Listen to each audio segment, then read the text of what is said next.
Hey guys, happy Thursday to you. It's actually Friday for me because I'm taking tomorrow off from washing. I'll still be working, just not washing, and so I'm kind of excited about getting this day going. I've got 5 washes today that make it possible for me to be off tomorrow from washing. Hey, right off the cuff, you're going to want to dismiss this fresh manna. Will you please not do that? Because at the end, there's a catch. It's going to draw you in and it'll all make sense to you. And you say, I'm glad I didn't hit the eject button on that fresh manna. So here's what I want to ask you. Who is your ideal employee? Now wait, that's where you say, I don't even want any employees, Mike. I don't have aspirations for that. That's not where I want to go. Okay, I get that. That's fine. But that's not what I want to ask you at the end. I want you to hang out with me. Please, don't go anywhere. What kind of employee do you want? Like if you could dissect and get any kind of employee that you wanted, what would this guy or gal look like?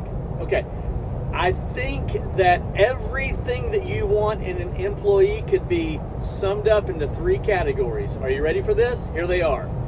They're hungry, they're humble, and they're smart. Hungry, humble, and smart. Everything that you want in an employee can be summed up into those 3 categories. They're hungry, they're humble, and they're smart. In fact, their dysfunctions, their negatives, the things that just don't really appeal to you are offset if they are hungry, humble, and smart.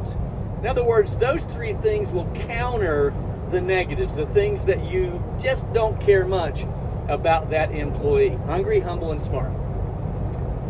Here's what I want to ask you. Are you hungry, humble, and smart? Let's just take those things really, really quickly. I don't really like the hungry word much. I really like the word drive or driven, because hungry tends to go away after you've eaten something. So if you pay the hungry guy on Thursday, he might not show up on Friday like me.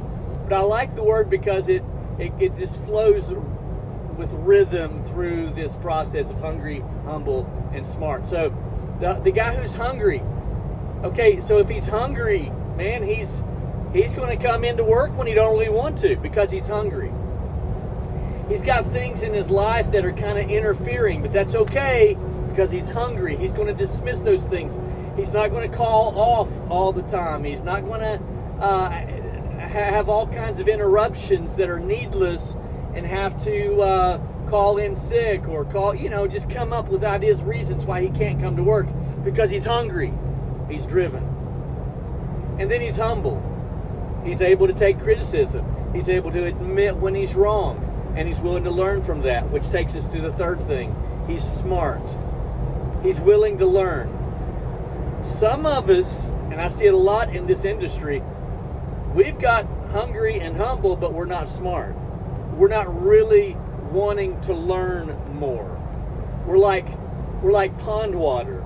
Let me tell you something. If you aren't putting fresh material into this brain, then you're going to grow stagnant. You understand that, right? Excuse me. You should know more this year than you knew last year because you're putting information into this brain and your mind's not stagnant. You're smart. And you should be smarter this year, not just in pressure washing, but in life, in marriage, in your parenting, in your grandparenting, in your money, in your spiritual walk with the Lord. You should be further along. Ask yourself, do I know more about life this year than I did last year? What about this month more than I did last month? The ideal employee should look a lot like you, but only if you are hungry, humble, and smart. God bless you guys. We'll have another fresh manna in the morning. Ask yourself that question. Am I hungry? Am I humble? Am I smart? And by the way, you can be hungry and humble, but not smart. Not ideal. You can be humble and smart, but not be hungry. Never good.